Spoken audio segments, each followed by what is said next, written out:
Marco for the reminder. So when I was talking to the public school class this morning, they were talking to me about the priorities for this year. And we were starting to go into, the economy and what was important. And I said to them, the reality is we still continue to go through this pandemic. We're going through a very stubborn second wave. And our federal government, our Prime Minister, we have not forgotten and continue not to forget that the health and safety of Canadians is our absolute top priority. If we do not have our health, if we do not feel safe, there's no way we're going to have a healthy economy. So I just want to reaffirm with all of you that that continues to be a top priority for us, and we will continue to be working with our provinces, not only to make sure that they get enough vaccines, but that we continue to ensure that we provide whatever support our provinces and territories need in order to support people and businesses. So once we actually feel like the virus is under control and we think the economy is able to properly absorb spending, our plan, and this was announced in our fall economic statement by our Deputy Prime Minister and Minister of Finance, Chrystia Freeland. Our plan is to spend between $70 and $100 billion to restart our economy, to create jobs, and to, we call it Build Back Better, but it's, the kids were asking me this morning, they were saying, how is Canada going to change after the pandemic? And I said, well, we'll be changed. In some ways, we'll be changed in a way that's not so positive, but there's so many opportunities for us, because the opportunities for us is to restart and rebuild our economy in a way that is better, that better fits with our goals and objectives of moving forward in the 21st century. So that's around, climate change. That's around how do we better support our workforce. So ensuring that we have a national childcare plan. So there's opportunities for us to actually put into place things that we have seen as gaps, and we saw that all too clearly through the pandemic. And then this last bullet, these pre-budget consultations are an opportunity for Canadians to tell us what we still need to do to fight COVID-19, and basically what are your plans to grow our economy and to jumpstart, and restart our economy as we come out of COVID-19. So let's go to the next slide, Alex. Some of the comments are going to trigger some additional investments that we're planning on making that we think is going to be consistent with the plan for Budget 2020 moving forward. Okay, so let's go to the next one. Next slide. Okay, so here's where we get to the question. So really, I'm here to listen from you. And here's 5 questions that I'd like to get through. And I'm going to tell you the 5 questions so that when we get to question 1, you'll know that there's different spots for your responses as we move along. So the first one is, how can we spur new jobs and economic growth sustainably? So this is, to me, the word sustainably is really important. I think how we grow our economy is something that we have to think about and be thoughtful about. We are serious about reaching net zero by 2050. That means the kind of growth that we're looking for and that we want to support is different than what we've had in the past.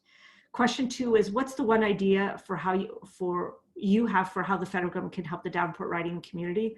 I'm always thinking about Davenport, always.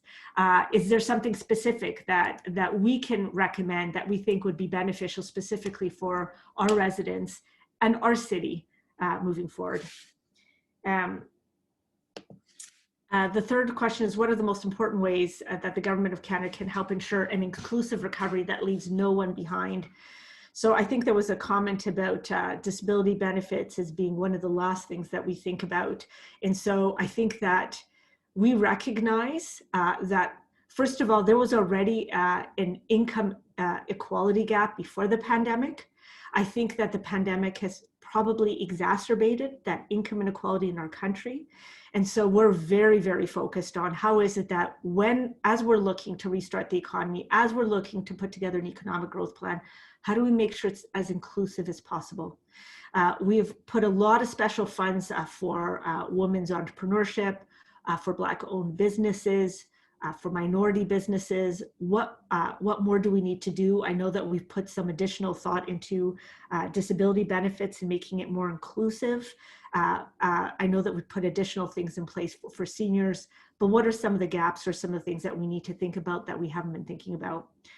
Number 4 is what needs to be done to support the federal government's efforts to get Canada to net zero emissions by 2050 and protect the environment. So for those who may remember, the Minister Wilkinson, our Minister of Environment and Climate Change, in mid-December put out a report that's called A Healthy Environment and a Healthy Economy. And basically it was our climate plan on how we're going to meet our targets. He also introduced some major legislation that will not only force the government to introduce targets, but also be accountable to those targets as we move towards 2050. And then the final question is, what are any final top priorities for budget 2021? So after we've had the discussion of the first 4, what have we forgotten that we need to sort of bring back around for number 5? So I think with that, we'll sort of go to the next slide and maybe our first question: how can we spur new jobs and economic growth sustainably? And so that's the first question: how can we spur new jobs and economic growth sustainably? And Marco, if you're okay, I wouldn't mind just seeing more of a gallery view. I think now that everybody has the question, and then we'll go back to the slides when we can, if that's okay. Is that a problem? Or did I put a damper on our very like cool, calm, collected game plan? No, I will be able to do that. Just give me one. Thank you.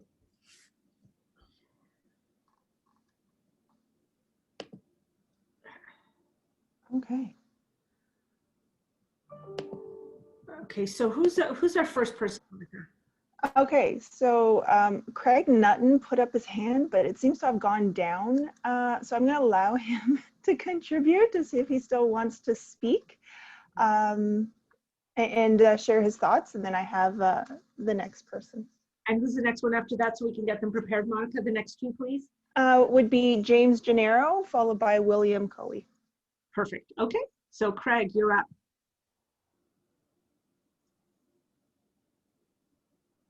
I think we have to unmute Craig, you guys. So I see Craig, but I do not see him unmuted. I did unmute him, so maybe Craig changed his mind. Oh, there we go. Hi, Julie. Hello. Hi. Yes, hello. Hi, Julie. How are you? I'm doing great. What's your contribution to this question? How can we spur new jobs and economic growth? If you have to give tax breaks to business, if they get it, the same jobs what they had before we close, I believe this business, the businessmen, they want to find a way to create jobs. But they need some support because they are all broke. Okay, so you're saying continue to provide businesses with support because businesses are going to create new jobs for Canadians. Okay, I think someone muted him, so I'm not quite sure why, but okay. If the business, they borrow any money to create support for the business, they're not going to be more for the 2% because the banks, they give you 1.8. And right now, if you borrow any money, it costs 4%. Okay. They have to go down to 2%. Okay. Okay. So you're saying you want to be able to borrow money, but you want to be able to do it from a low interest perspective. And yes. You want to facilitate that. Okay. Although I should let you know that, and Alex might know how to say this better, but we do have a new program that we just introduced, Craig, called it's kind of like loans at low interest for those businesses in Canada that has been most impacted by by COVID. So if you haven't had a chance to contact my office, please do, and we'll be able to give you more information. But I think I think I've got your recommendation. Can we go to the next one, Monica? Yep. James?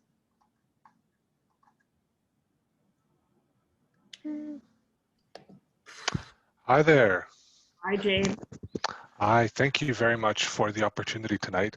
I was hoping to speak to a later question, but it actually helps make my point to speak to this particular question about economic growth. So I'm speaking here on behalf of my organization, Community Living Toronto. We support kids and adults with intellectual disabilities throughout the city, a handful of which live and receive support in the fine riding of Davenport, of course. And we're putting forward I'm putting forward on behalf of my organization two particular things to this point. The first is the absolute essential need for supportive housing and construction of supportive housing. The construction of the supportive housing, of course, comes with an economic benefit around construction jobs, supply chain jobs, all the way down the line, but also supportive housing. James, we lost you for a second. James, for some reason, is now muted. That's weird. Yeah, it just kicked me out for a second, but I'm back now. Good. Okay, great. So supportive housing, you've got construction jobs up front, of course, I made that point. Second point is because it's supportive housing, when you've got people in support, they are staffed by professionals who know what they're doing, who receive a salary and contribute to the economic livelihood of their communities by spending those dollars grocery shopping, buying clothes, doing things in their local communities. So supportive housing in particular both addresses the need, the desperate need of housing for people with disabilities, but it also creates spin-off jobs in the community in perpetuity. The second one is my personal favorite file around basic income. There's an enormous opportunity, I think, around the federal commitment from the throne speech on the Canada Disability Benefit to use that as, if you'd like, the thin end of the wedge. If we can figure that out for this one population, do it right, get some support right into the hands of some very vulnerable people and the people who support them, that's a model that can be replicated into eventually turning into a basic income across the country. This is a really interesting idea that you guys put forward, Julie, and I applaud both you personally and our governments taking this bold position to say that there are unique needs for people with disabilities. I would argue also in particular people with intellectual disabilities, and carving out some social policy space to put money into their pockets. That is the right thing to do. I hope we can leverage that into a basic income that touches all Canadians. Well, thank you, James. And James, I wouldn't mind getting your thoughts, and it doesn't have to be this moment, just because we do have 5 questions to get to. But in the speech from the throne, we talked about disability inclusion plan. So a new Canadian disability benefit modeled after the guaranteed income supplement, a robust employment strategy for Canadians with disabilities, and a better process to determine eligibility for government disability programs and benefits. When you get a chance, I'd love to get your thoughts on that. And then the other thing on supportive housing, as you know, we've introduced $1 billion of rapid housing. Now we know that's housing, and we know that the provinces and territories have to step up to actually provide the supportive part of that housing. So I'm assuming you're saying, Julie, the $1 billion is great, but you need to kind of make sure that you continue to sort of make sure that the supporting aspect of it is also there, right? Okay. Yeah, because the magic of supportive housing is that you get a door where you can put somebody who needs support, and with that door comes the human capital to support them in their day-to-day lives to live their lives. As you say, Julie, most of that comes from the province, and there's a role, I think, for the federal government to play, both in ensuring that those supports are there, but also holding provincial feet to the fire to make sure that if the feds are going to fund construction costs and maintenance costs for supportive housing, then the province needs to come forward with a guarantee of those support dollars on the other side, because one without the other, you end up losing units into the market. And if they go into the affordable market, that's obviously a need that needs to be addressed as well.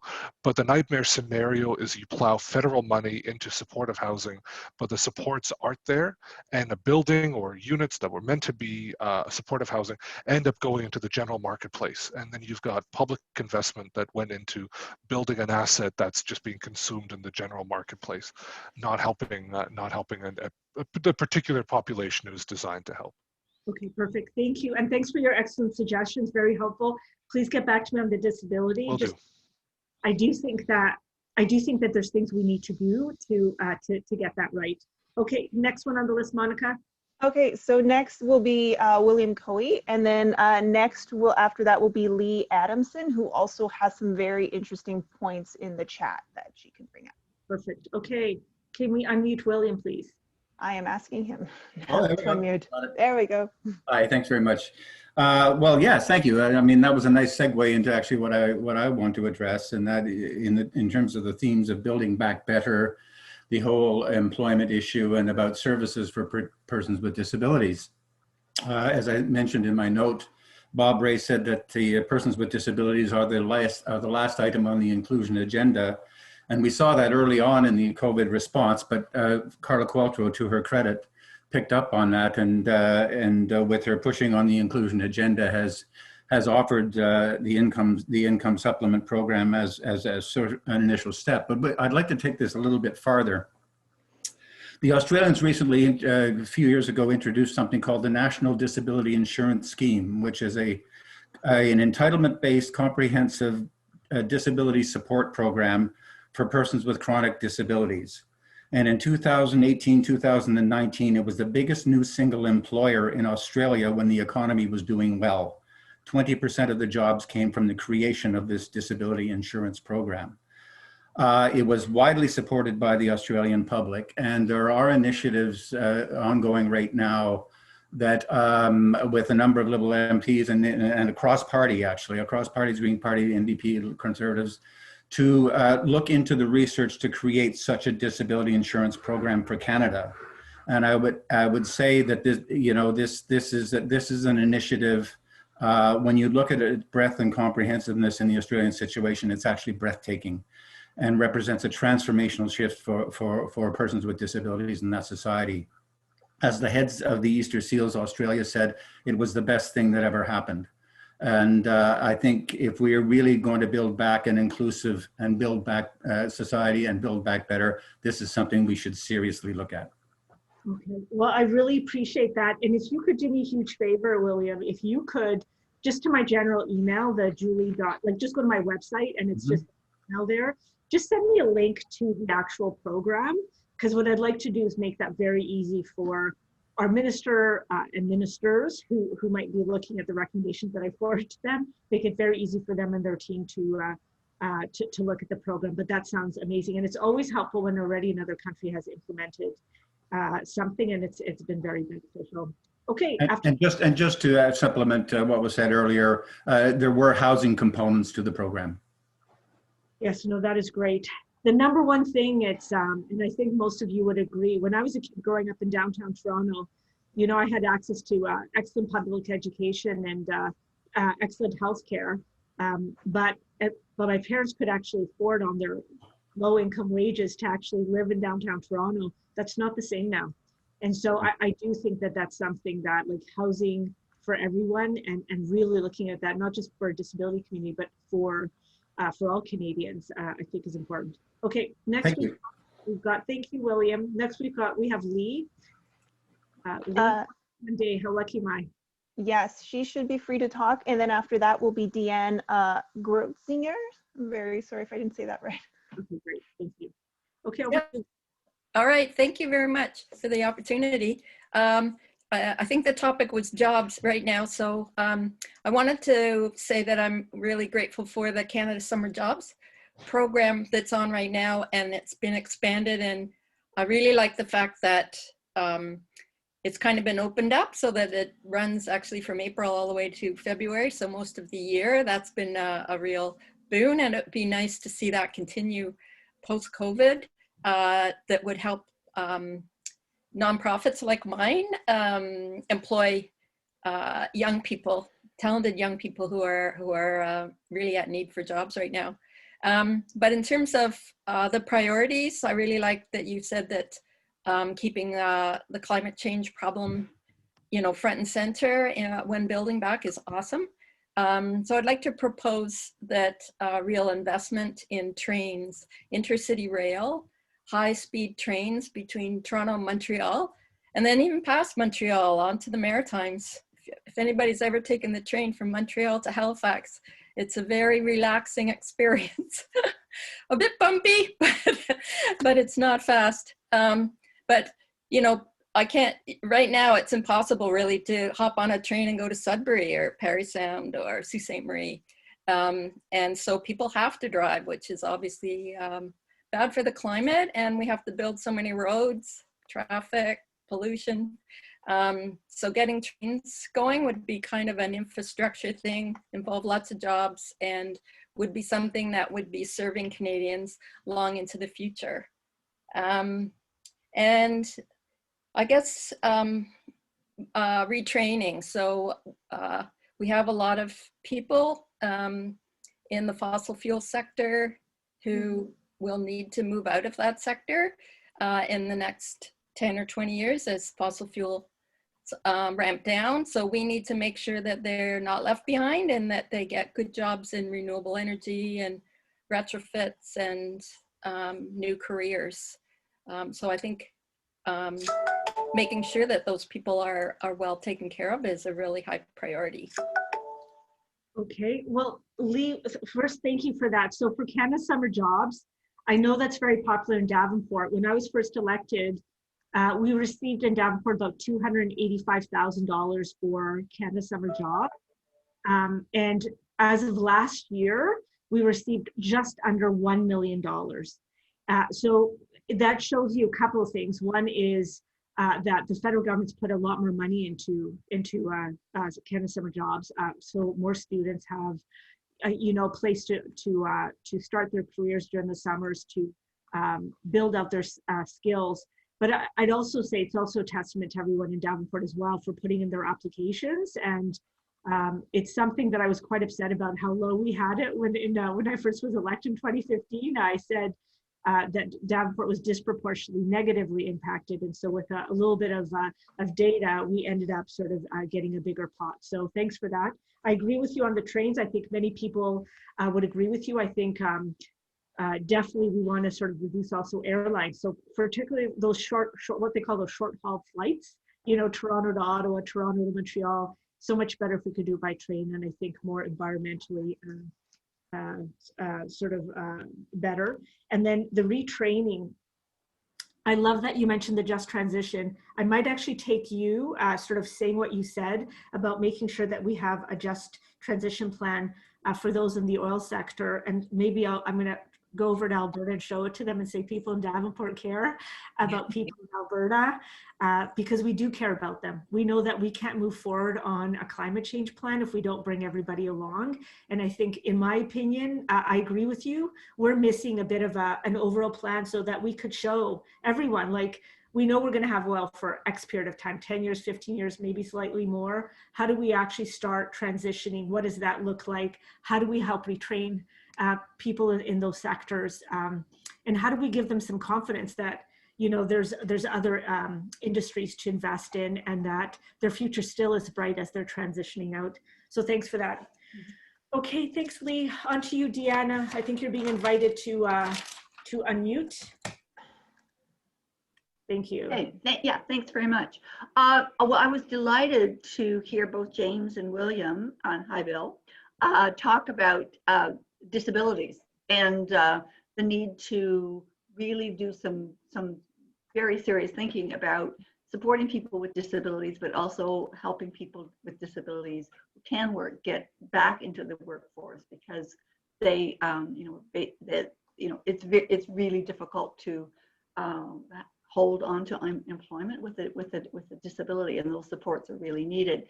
But it also, I also want to touch on the sort of the unsung heroes in terms of charitable organizations and nonprofit organizations that support many people with disabilities or people with chronic conditions. I work with a group of charities in the neurological area, and one thing that, and I know it's been talked about, but I think I really want to underline is that how the COVID-19, the pandemic, has really affected charities in terms of loss of income, in terms of loss of fundraising. People have, they're not able to carry out some of the fundraising they've been able to do traditionally, or people, sadly have, with their own lost income, are not able to support the charities and the nonprofits that they traditionally have.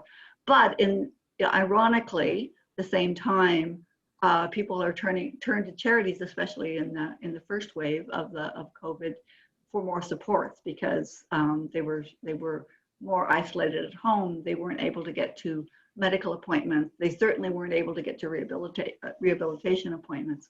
So it's one thing that I think that we're hoping this budget will do, was to recognize the issues that charities have as well as small businesses in terms of the kinds of supports they need in order to thrive.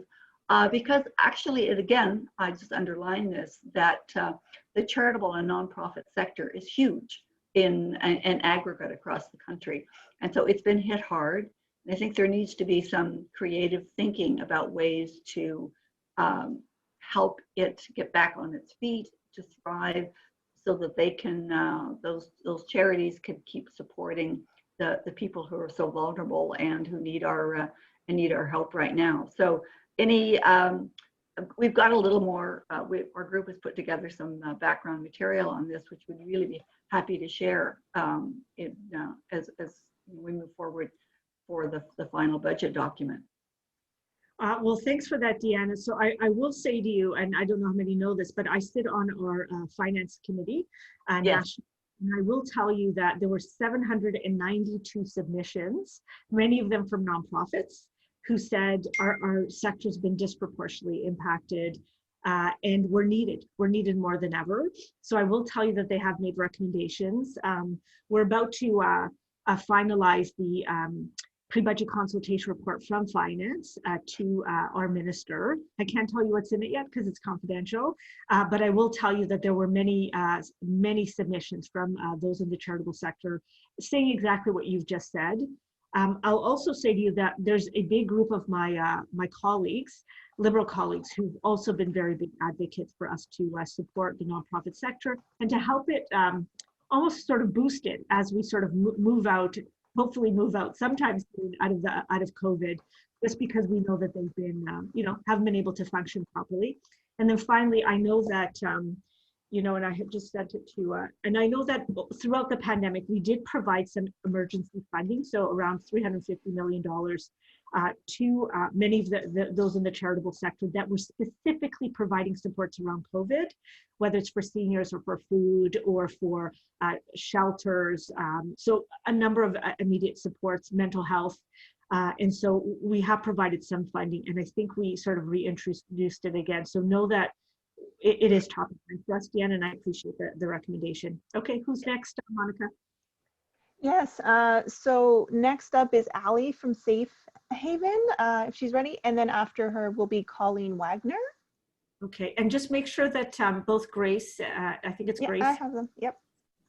Okay, hi Ali. Hi everybody. Hi to Julie and team. Thank you for having us. You guys have felt omnipresent over the last year, so I think that speaks for itself at what a great job you've done. I also want to thank James. He took a lot of the points right out of my mouth. My name is Ali. I'm from Safe Haven, a community organization in the riding who provides care to people with medical complexities.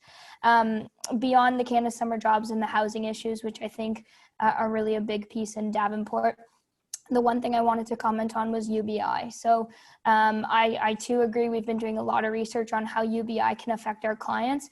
And I know James brought that to everyone's attention, but I think one step further is looking at our parents. So we offer a respite and a residential program. So residentially, it would help our students.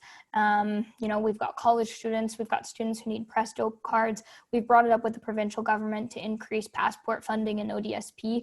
But I think UBI would also help to allocate proper funds for, their necessary pieces as well as the social pieces that come with their life. But we are seeing a lot of respite parents. So parents who during COVID-19 have had to forego their jobs to be their primary care provider because they don't necessarily want PSWs, RSWs, or agency within their home. And that's a big chunk of, the economic recovery is going to be bringing those parents back into the mix. So I think if there's some sort of stimulant that's gauged towards parents and the support networks for persons with disabilities, that would be a good extension, and a thank you to them for all they've done. And just a final kudos to all parents on the line. I'm not too sure how you've been teachers, parents, and advocates all along. So I think that would go a far way. Thanks for the time. And so, Ali, I just want to just dig for 2 seconds, just more supports, because I know that I will tell you, Minister Freeland has said this, Deputy Prime Minister and Minister of Finance, Chrystia Freeland has said this, should say that even when she talks to corporate leaders across the country, they would say we need some sort of a national childcare plan now. When you start, when you start having all your business leaders, which we have not been as I think as vocal, I think as many other people on national childcare, but now that we have that, but you're saying you want to go one beyond that. It's specific support to parents that have children sort of that have disabilities, and it's just providing them some additional support. Yeah, it's been really challenging because for our residential parents, we keep them in the loop as we can. But for our respite parents, we actually can't take those kids because we're trying to curb the transmission. So as we've seen, things like daycares have kind of shut down. So our day programming has been a bit more dangerous. So as the Senate and the House, I know are gearing up about conversations about a UBI program. If there's kind of a trial or a pilot program, I think they would be a key population to put through that program, because it really will show what the general income is, how much you can save dollars in multiple ministries if you're funding these clients and these families. I think it really is more sustainable than what we're currently running. Okay, perfect. Well, thank you for that, Ali. Really, really helpful. Okay, and so that's number 2. I will also tell you in the 792 submissions, there were a lot of people asking for some sort of a basic income. And just so people know, whenever you're talking about basic income, everybody has slightly different definition of what they're asking for. So I also appreciate that as well. But I think the concept and the idea, I think, is fairly similar. All right, Monica, who do we have next? Thank you. Yep, and next is Colleen, followed by Teresa Biderman.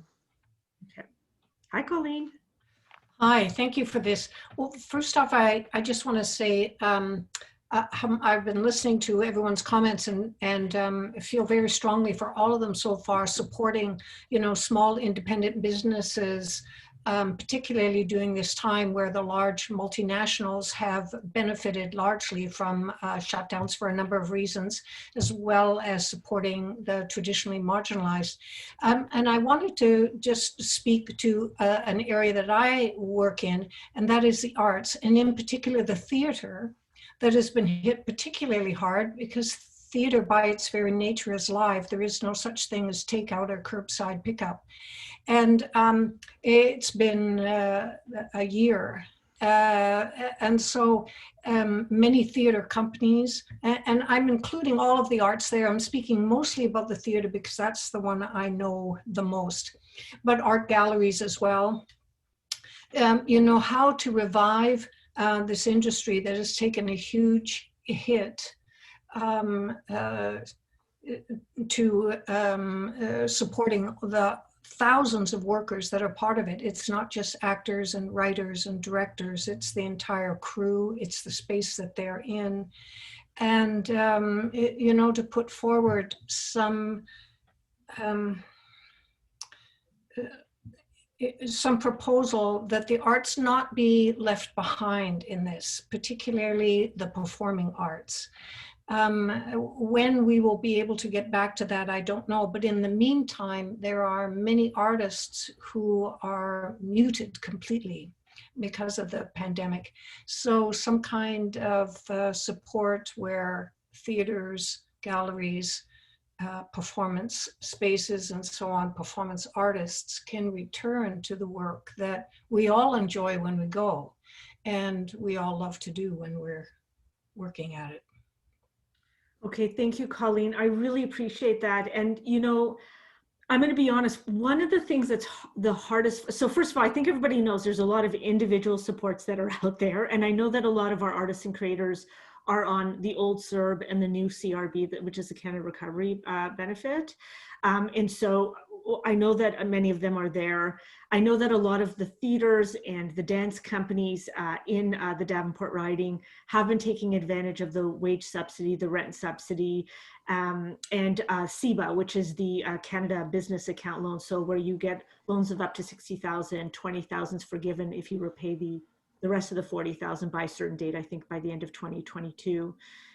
Alex, if I ever say something not true, can you just like shake your head so I can sort of correct myself, okay? So Alex sort of keeps me honest over there, you guys, and I have a lot of data in my head, but sometimes it's not always the correct one.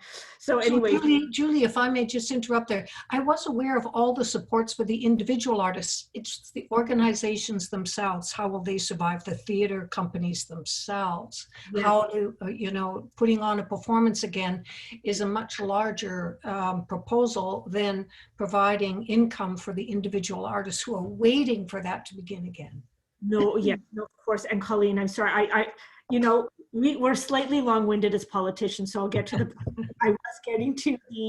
I know that we provided over $500 million, in emergency sports for theaters and art galleries and, the different venues. I will also say though, and I recognize this, I think we've had almost somewhere between 15 and 20 live venues actually closed down in Toronto. It's awful. It's awful. I know that I've been personally in touch both with Minister Guilbeault as well as the Mayor of Toronto. And I had asked if they could have a 3-level meeting to discuss how is it that we could be supporting specifically the arts and culture sector, because I felt that there's different levers and supports at each of those levels. And I know that they've had at least one meeting at all 3 levels. And I know that because I've spoken to him specifically, I know also our mayor specifically very seized with this. And I also want to let you know, I'm also seized with this at the national level. So our Minister Guilbeault very much knows that there needs to be continued immediate support for theater, for arts, for the galleries that are out there. So please just keep in touch with me. And here's the other thing I want to tell everyone. Particularly as we get into small businesses, and I think that's how you started off, Colleen, it literally makes me want to cry whenever I hear of a small business that for some reason is closed down in the riding of Davenport, but they haven't reached out to my office. We do a bit of an audit in terms of making sure that we make sure everybody knows about every single program. And then sometimes when a small business hits a roadblock, we make sure to sort of do everything we can to sort of blow past that roadblock and sort of help them sort of get where they need to go. There's very few businesses that we haven't been able to help out.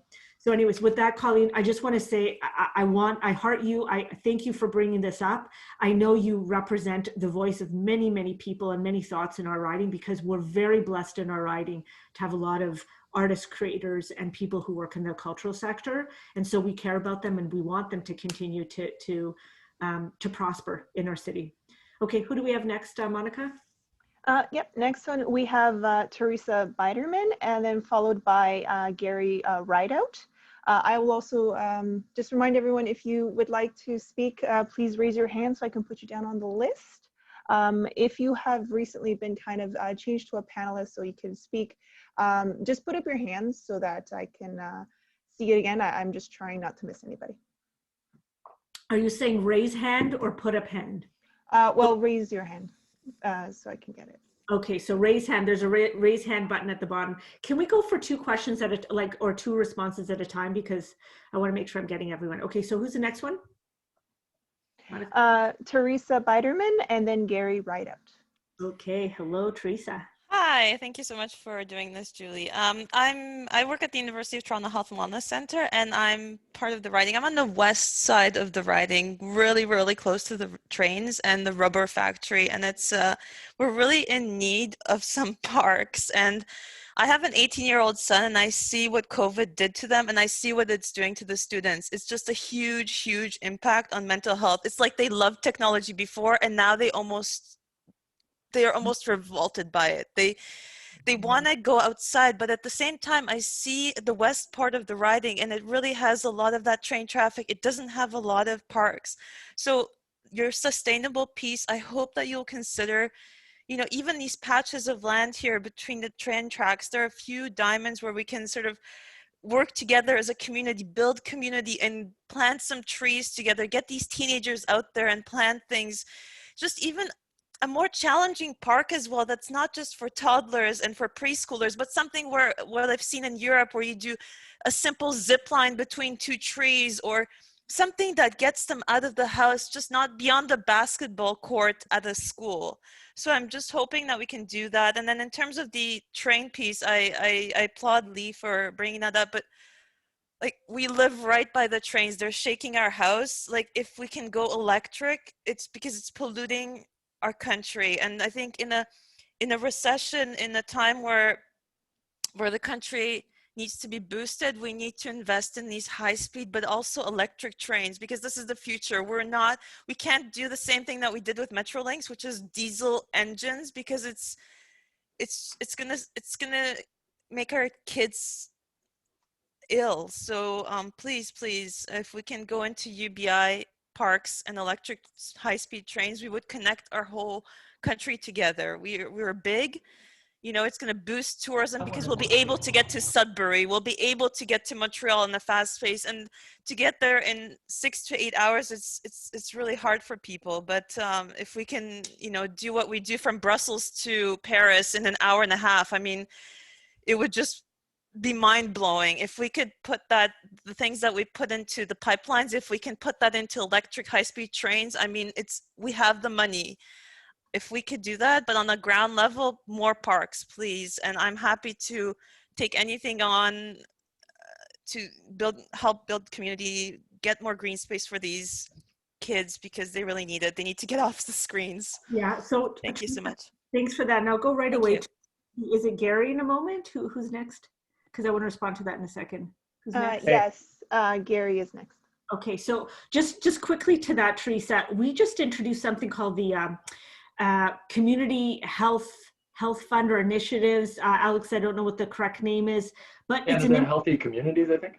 That's it, yesterday. And essentially what it's trying to do is exactly what you're talking about. As we come out of COVID, how do we invest in creating healthier spaces? Okay, so it could be creating community gardens. It could be using the little patches that you're talking about in the north part of the riding. We're using the Ontario Hydro route to create a green line so that we can actually create sort of bike spaces. So first we're decontaminating it, so federal dollars is helping to do that.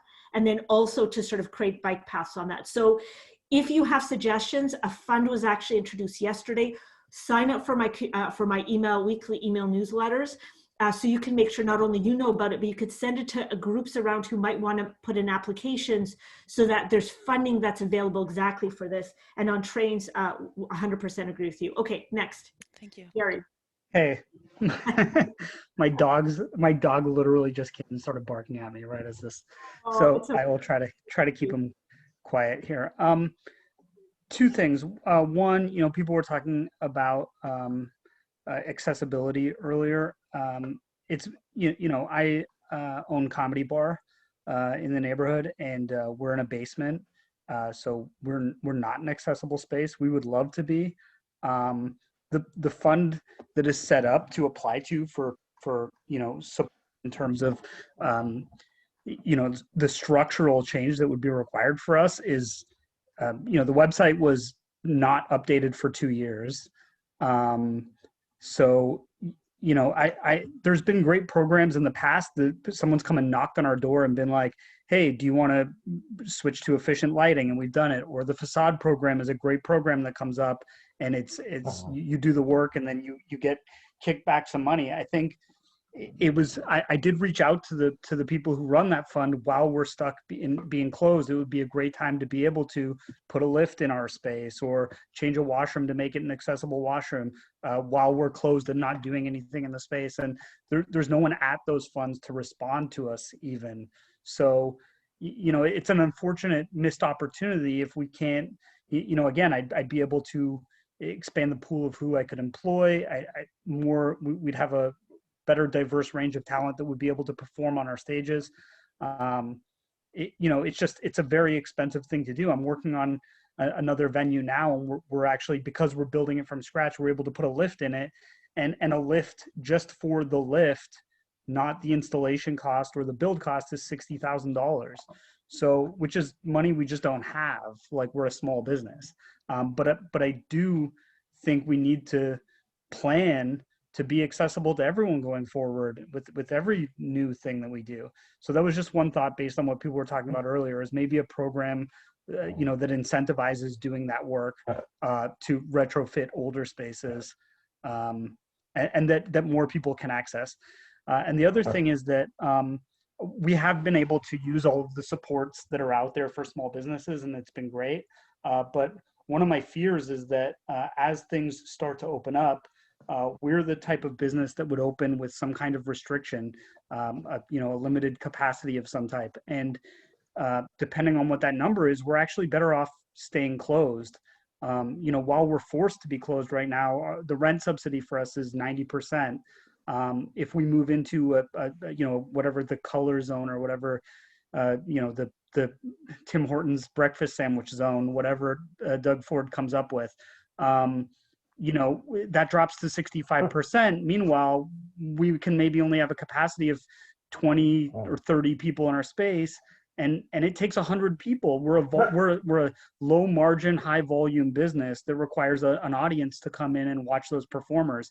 And if we're only allowed to have 20% of our audience, and all of a sudden our rent subsidy is cut from 90% to 65%, that will force us to close worse. Like being open in a limited capacity will be worse for us than being forced to close and being supported right now. So that transitional time that may come between March and June I'm very nervous about that time, because I think once we're able to open fully, I feel like the public will be excited and comfortable and confident in going out, and we'll feel good about that. But this transitional time, I think, is going to be scary for us, and so I do have some concerns about how we maintain those supports through that period. Okay, and I'm going to mute so my dog stops. Okay, no problem. No problem. And Gary, I'm going to go past you very quickly, but the points you made, last couple of points, very, very important. On accessibility, that new fund I just said to you, look out at our end of week update. You might be able to apply for that accessibility element through that. And track with me. If you end up applying, just make sure that I know that you're applying, so I can see if you're hitting a roadblock, I could sort of understand why that is, and then I could sort of articulate that to my colleagues. So, but thanks for that. And you guys, I think I've given up the hope that we're going to get through 5 questions, like at different paces. So you can respond to any of these questions. What's the one idea you have for the Davenport Riding Community and Budget 2021? What are the most important ways that the Government of Canada can ensure an inclusive recovery, which many of you have talked about? What needs to be done to support federal government's efforts to get Canada to net zero by 2050, and anything around spurring new jobs and economic growth? So anything around that, feel free, and then we'll just go right to 7:30. Okay, Monica, next, please. Okay, so I'm actually going to read out the question from Aileen Holmesy because she's not able to unmute. So she typed her question in the chat. So Aileen writes, I know you have been thinking about this. We need a sustainable way to support artists in Canada. Davenport has the largest amount of artists per capita in Toronto or even in Canada. Are there discussions of implementing additional support for artists? The multiple dollars that went to arts and sports were for organization, which is great, not for artists themselves. What can the government do to help alleviate the stress on the arts sector by aiding artists directly? I am sorry I can't unmute myself at this time. Okay, well, thanks so much, Aileen. And you and I should have more of a conversation. So, because I'm trying to put this in the context of Budget 2021 as well. And I think, to be honest, where your question is going is perhaps even something like a basic income, maybe something, or some ways to continue to support the sector to restart. And I do know, again, this is back to the 792 submissions on finance, the tourism sector, and the many different parts of the arts and culture sector in Canada, from theater to dance, to live music, to comedy, to visual arts, to museums. All of that have made submissions. And I think that all of them have said that they need, because they've been not only disproportionately impacted, but doubly disproportionately impacted. They are looking for some real support at the onset to help restart. And I think it's more than just organizations. I think they've also recognized that we also have to look at artists. So I know we've had some conversations, Aline, so please keep in touch with us. You know, we've been doing some good work in terms of making sure that we fill in some of the gaps that you and various other artists in our community are seeing, and we'll continue to work together on that. Monica, next, please. Okay, just wanted to know that Eileen did have a follow-up in the chat, just that she'd like to see more politicians participating in performance arts events. What can we do in order to help our politicians be more involved? And I thought you might want to mention that you did a cameo at the Nutcracker before the pandemic. So, and then we can go to Gracie Brunner Gonzalez, and then Janet. And I also have Peter, you put your name in the Q&A, but I'm not quite sure. To Gracie, is she not? She got off the list. Gracie Brunner, no, Gracie Brunner Gonzalez, Janet, and then Peter. So Gracie Okay. is next. Yes, I did do a cameo last year in 2019 in the Nutcracker. I'm not quite sure I was very successful, but I didn't trip or fall, and that was a joy for me. So, alrighty. So, can you unmute? Who's next, Monica? That would be Gracie. She should be able to unmute herself. Gracie. Hi, Julie. Hi, everybody. It's Julia Gonzalez. I oversee George Chavallo Neighborhood Center. Gracie's my kid who somehow put her name on my computer, and that's why I showed up as Gracie. Okay. I can't fix it. So every time I get on Zoom, it comes up as Gracie. That's no problem. So I wanted to just raise a point. So we run a social enterprise, which has certainly struggled during this time. And we also primarily support LGBT+ youth under the age of 30. Queer youth before the pandemic had significant barriers to employment. And the pandemic has, because of the sort of forced isolation, so folks who isolate naturally see the world around them as doing something different, and they, sort of are encouraged to not isolate. But now that everybody's actually encouraged to isolate, they isolate further and further and further. So coming back into a job market after this is doubly hard. And coming back to jobs that are not only like traditional jobs that might be available, but to jobs that are actually going to support them to get out of their houses and be in a work environment that allows them to work through the challenges that they've had through this time and before will make all the difference for those folks in terms of actually finding employment that they can hold on to. So I do want to appeal to, however, Julie, you are talking to folks about what's important. Social enterprise is really important because we provide jobs that are more supportive than your average for folks who cannot sort of get through traditional employment, at least right now. And LGBT+ focused environments, particularly in the west end of Toronto, where about 98% of them are in the east. So it's really important that we grow that aspect of what we do, and that other agencies who support queer and trans folks have an opportunity to survive this time and thrive. Okay, well, thank you for that. Please make sure you're applying for Canada Summer Jobs. Of course, yeah. And I don't know whether you have, that we have an LGBTQ2 community capacity fund, right? Yes, I applied for that, and I don't know if I've heard back yet. Okay. Okay.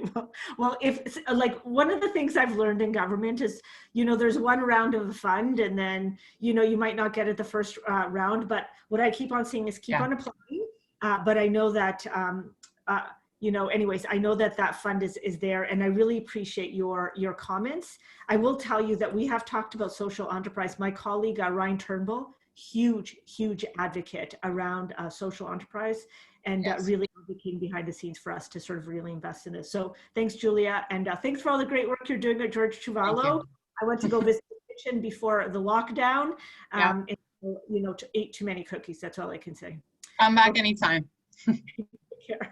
All right, next, Monica. Yes, so next I have Peter, who I think raised his hand isn't raised, but he had some thoughts in the chat and in the Q&A. I'm not quite sure if he meant he wanted to speak or just wanted to contribute that way, but it's his opportunity if he wanted to say anything. And also I have Elidio Bartholomew and Enzo Torona. They're also in the chat. Their hands aren't raised, but they're I contributing. think we're going to just go with the ones that are raised, Monica, and we'll leave Okay. the comments, please. Okay, so then moving out of the chats, next is Pat Wright and Annabella Taborda. Perfect. Hi, Pat. Hi. Hello there. How are you doing? Great, thank you. Thanks for joining us. Oh, I'm glad to be here. I'm glad you're putting this on. Actually, I just want to, it's glad to hear all these great viewpoints and stuff like that. I actually just want to go back and sort of touch on what a couple of those previous callers were talking about, the arts community. I'm actually an artist and a performer myself. And just before the pandemic, like any other artist that was busy, we were enjoying playing theaters and touring and all sorts of stuff like that.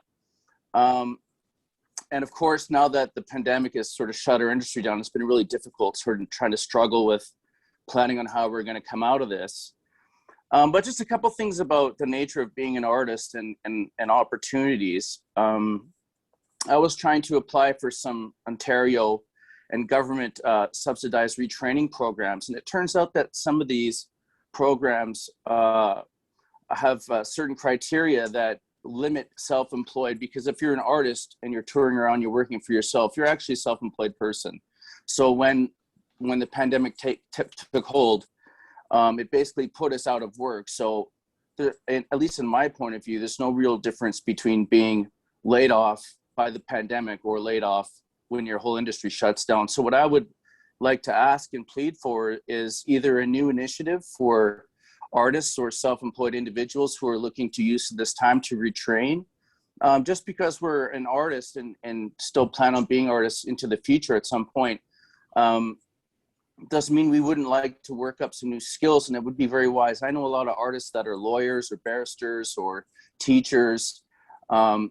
So that's what I would like to ask is to, for the government and even your office, Julie, to sort of think about advocating for maybe a new initiative or for us to be included to seek retraining. Now, I know that OSAP is available to everybody, but that means I would have to wait till September.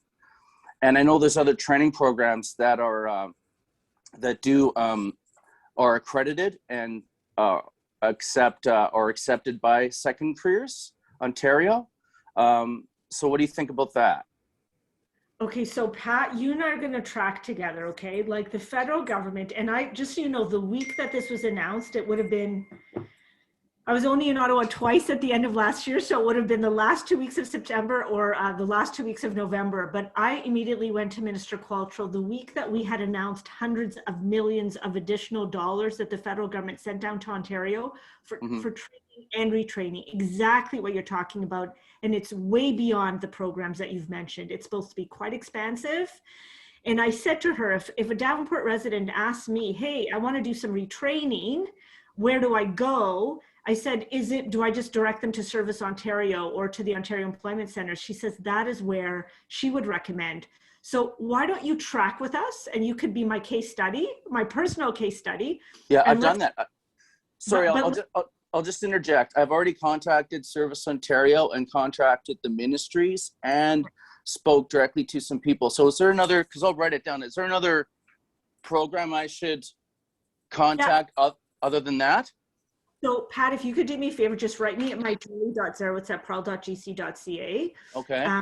We've got Monica and Alex and Marco who work in my office in Toronto, but we're going to run through everybody that you've gone through, and I'm going to make sure that if there's anybody that you're missing, then we will sort of get that information to you. And if you still can't get help, I'm going to start asking where the heck are hundreds of millions of dollars have gone to in Ontario to access it. Anyways, I'm noticing it's 7:10 and there are a lot of questions. Well, that's fine. I just want to raise the point. Artists, self-employed people should be able to get some retraining. Let's do this. I totally agree. And like I said, connect with my office and we'll personally be working with you. Okay. Okay. Thank you. Bye. Great. Bye. Next, Annabella. Hi. Thank you, Julie, for having me. I'm here actually on behalf of the small businesses on the BIA, Little Portugal and Dundas. And I reached out to them to find out what they felt needed from this budget. And one of the concerns that everybody has is a feeling of uncertainty. No government, nobody can give them that secure feeling, because until COVID is behind us and we have a certain state of confidence, it's going to be difficult. However, having said that, everybody is dying to reopen. And I know one of the people that spoke mentioned that when they open, the numbers are going to be small. And at the beginning, even, I think people that are dying to go out and enjoy themselves and spend money are probably going to do it very, very carefully, and to ensure that they do not get infected. And so the job creation, or job recreation, I should say, goes through a little bit of a feeling of stability and security. And for that, what they're asking is for the federal government to please continue the rent subsidy program, the Canada Employment Wage Subsidy, look at potentially doing a phase 3 of the heritage funding and cultural, for instance, cultural heritage for institutions and businesses. I am almost like the Ontario government has. And also, they're really asking for a little bit of justice when it comes to the big businesses like Costco and Walmart continuing to be able to sell and maintain their profit margins while they're suffering. And I know this is a big ask, but somehow we all have to come to help, come to the table and help, probably more as citizens than government, but one way or the other, we do need it. So that is basically what my membership is really calling for right now, is to ensure that they know that this is not going to disappear from them just because all of a sudden the doors are open. And even if they're open at 100%, some of them have major debt to be able to recover from. And if they will not, on small margins, they will not be able to carry both. No, I mean, first of all, thanks to Annabelle just for your amazing leadership. You know, in the Little Portugal sort of Dundas West sort of area, and thanks for going on and talking to small businesses. I worry about them literally every single day. And my office is about to send out 3,000 letters to every single small business in the riding. One, just to make sure that they know what programs are available. Two, I want them to tell me what more I can do to be helpful to them. And I think some of the comments you mentioned are going to come back to me. And then three, I'd really like to try to find a way to support a Shop Local campaign, which I think all levels of government in our riding are trying to do. So just trying to see what more we can do that area. Look, I think, you know, the rent subsidy is there until the end of June at this point. You know, I believe the wage subsidy is until the fall. And then the heritage funding, I think I'm hearing you loud and clear in terms of the phase 3.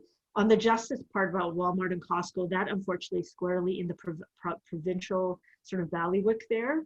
And so I think that the message needs to continue to get to the provincial government and the powers that be there about the unfairness of it. And I'm really a big believer, as someone being in government, your voices really matter. The more you actually go to leaders who are the decision makers and tell them there continues to be a problem, they hear it. And you just can't stop saying it. So anyways, thank you. And please keep in touch. And thanks again for your great leadership.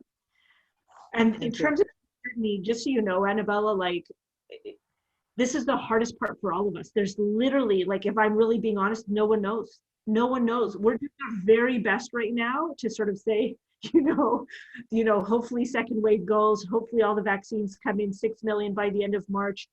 20 million this spring, everybody will be vaccinated by September, but who knows? You know, you don't want to talk about, like, I'm confident about the vaccines coming in, but how does the virus progress? I don't know. And that's the issue. Yep. No one really knows about that. No, people talk about a third wave. I don't know, about that as well. So the uncertainty, and I know as someone who's got 2 business degrees, I know uncertainty is one of the worst things for anybody who runs a business. How do you actually, come up with a business plan and come up with some sort of a game plan moving forward if you don't have, certainty? So we know, and I think we're doing our best working with,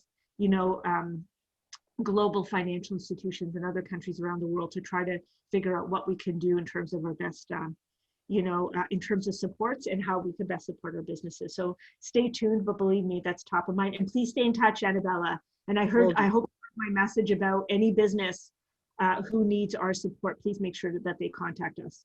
Okay, next, Monica, who's on the list? Yep, we have Raymond Cruzola next, and then after that, Marion Endicott. Okay, Raymond, nice to see you. Thanks for showing yourself with is that a red background, an orange background? Yeah, it's maroon, burgundy, I guess. I don't know. But yeah, thanks so much, Julie, for putting this together. I'm speaking in regards to environmental issues. And I was looking into it, and I was noticing a large amount of subsidies are actually going towards animal agriculture. And when looking into it, it was a truth that I couldn't turn away from. But animal agriculture is one of the it's a huge thing, how much subsidies are going to this, and how little is going to the produce, the stuff that can really prevent us also from not being sick. So I'm seeing a lot of it's just bad from a health perspective and an environmental perspective. So I was just wondering, like, I know it's more of a challenging perspective, but how would we get started on shifting those subsidies? Because even the new food guide promotes more plant-based protein. So when corporate pressures aren't involved, it's yeah, the truth of what really helps keep us healthy. And I'm a parent as well, so I'm also considering my son's future with the environment and so forth. So yeah, I was just wondering, like, how can we make something like this happen? A bit of a shift. So Raymond, thank you. And I would, once the budget comes out, I would love if you could reconnect back with our office. I know that, because I'd want to hear your thoughts about what it is that we're looking at. So so I used to sit on the Environment Committee. So believe it or not, Project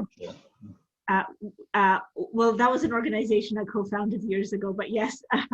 But when I was on Environment Committee nationally, we did talk about methane emissions from some of our animals and sort of that being an issue. I know that there's a number of steps that the government's looking to address that. The food guide is a way for us to sort of move people more towards plant-based foods. So I think that was very definitive. And I will tell you also, just with agriculture, food security, it's a very big issue. And so I think you're going to be seeing some things around agriculture that I think you'll be very happy with. So know that is a core part of our discussion, and your points have been raised and are important. And again, after 2021, the budget comes out. Please get back in touch with me and tell me whether or not you felt that it's addressing your issues. Okay. Okay, thanks a lot. Keep in touch. And thanks for joining us. Like, it's nice to see some new faces as well. Okay, Monica, who's next? Oh, it's Marion. Hi, Marion. Hi, Julie. Thank you so much for this evening, and I just love all the comments. I just want to begin by saying that I am so pleased to hear that addressing climate change is core to the Building Back and Building Back Better. But I just wanted to comment on 3 other things very briefly. One, about the trains. I really applaud that. And I just want to add to that point that I think it has to be a national train system. This can't be in the hands of those who need to make a profit in a country like ours. And it's got to be affordable. It's got to be able to go to all the small little spots and really encourage people to take those trains.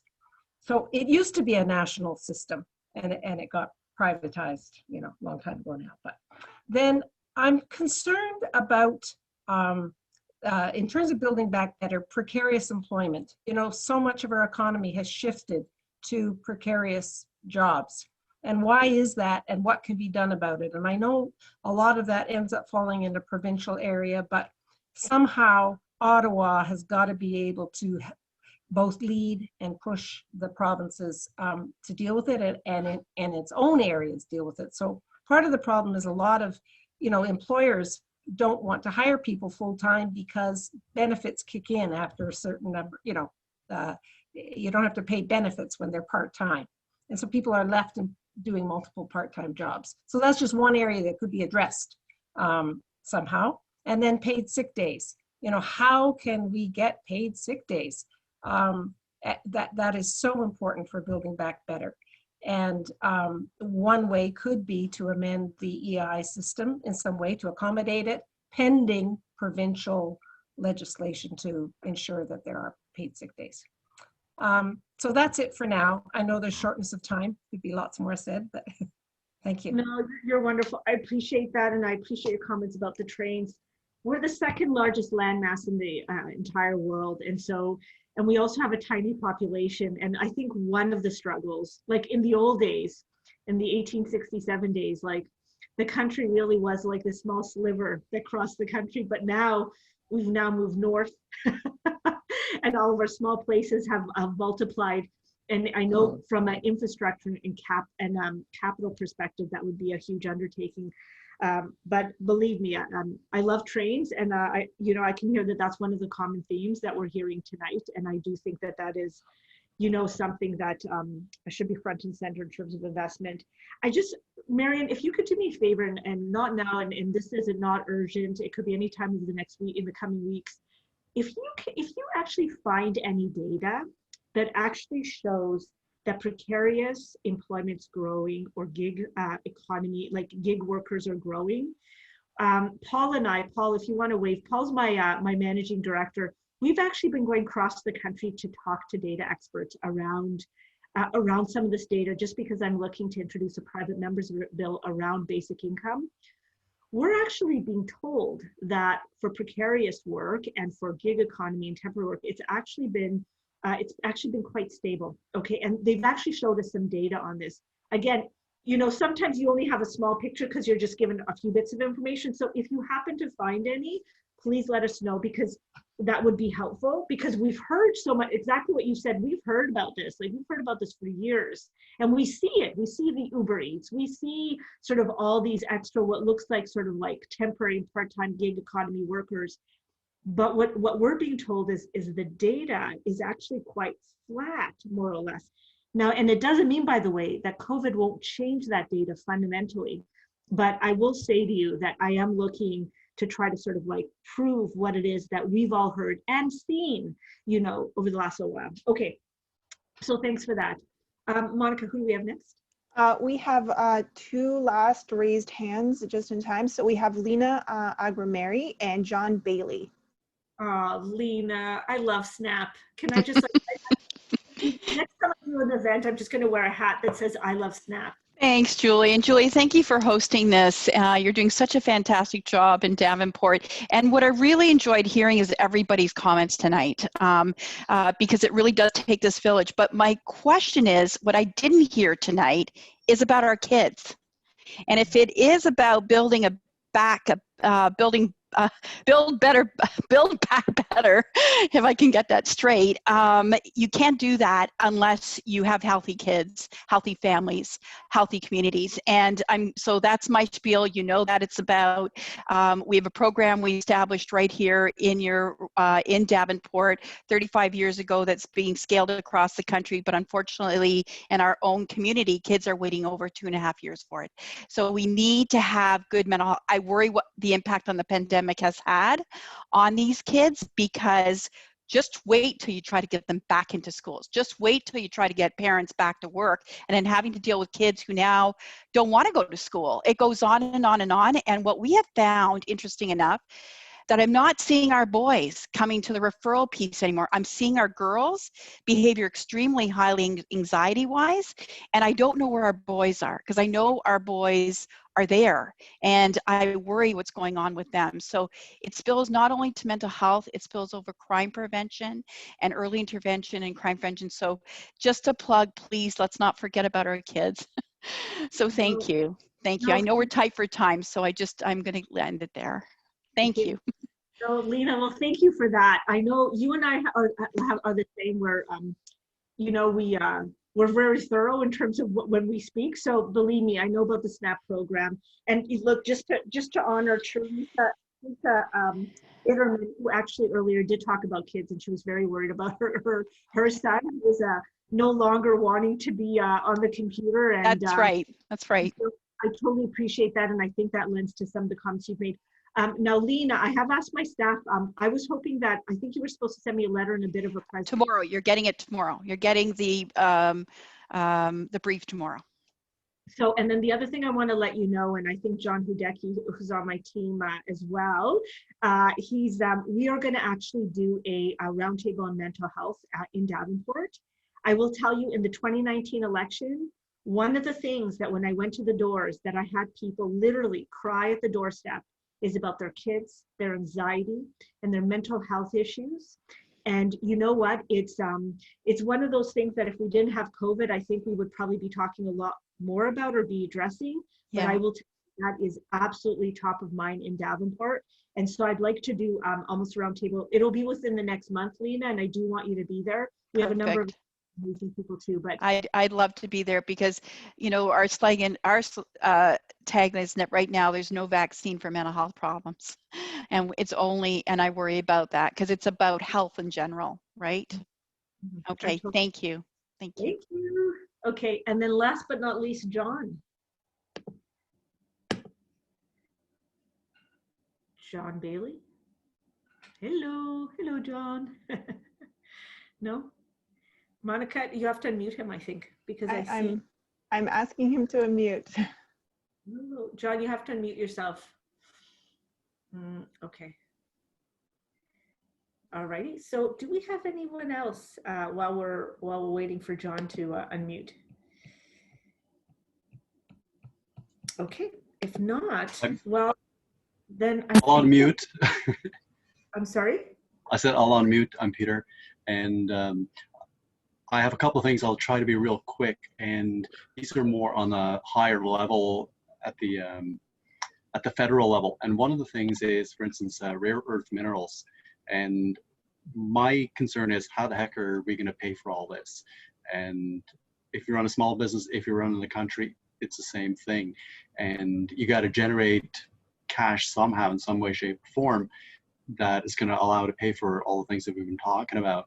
And anything that goes into electronics uses rare earth, and countries like Japan have been brought to their knees because they could not get the supplies of rare earth minerals.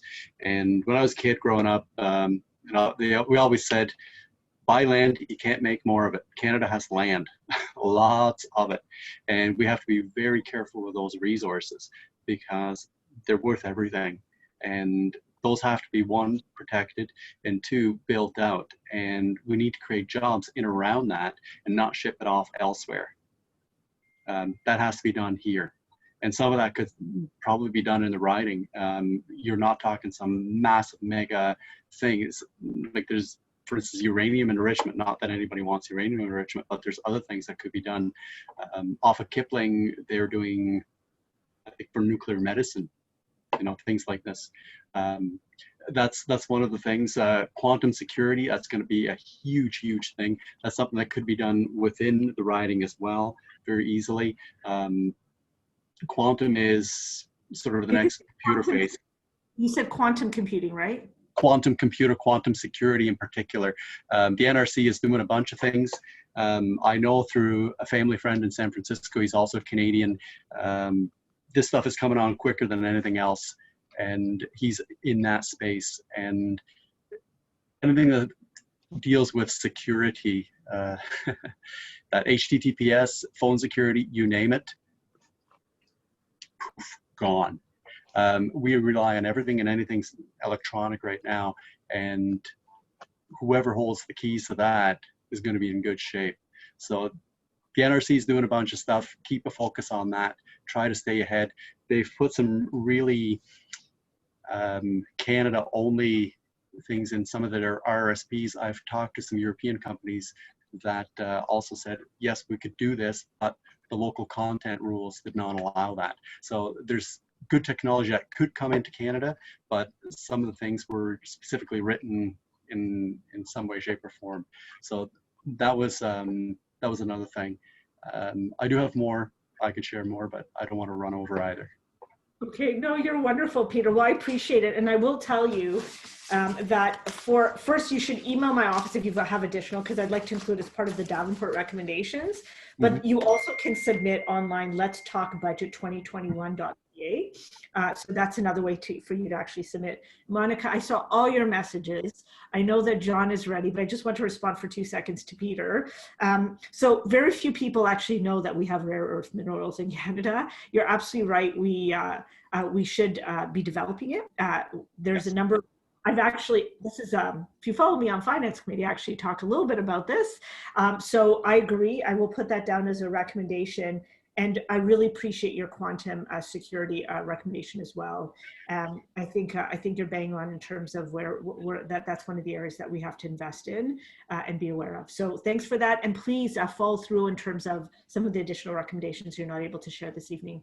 Okay, John Bailey, last but not least, although we don't see a face, we just see a hand and a big J. Hi, Julie. I'm smiling away. I've enjoyed this very much tonight. I'd just say that one thing that could really help Davenport and perhaps many communities across the country is massive retrofits of homes and the neighborhoods. Like Davenport in particular seems to have streets that at one time had lots and lots of kids on them, and now those homes are practically empty and they're old homes. They need to be retrofitted, and I think there should be some sort of work done with the community, with the municipalities to find a way to actually retrofit the homes and perhaps even allow for the homes to be changed and modified on the city neighborhood streets, so that you could have 2 or 3 homes where, I'm speaking particularly on my street, there's I think about 8 people living in 5 homes, and if those 8 people could be put into one apartment on the street and the other homes retrofitted for families, that would be really helpful. That's all. Thanks. Okay, thank you. I know that we've made a commitment to retrofits. I'm not sure it's the massive retrofits that you're talking about, but I will put that in because I agree with you.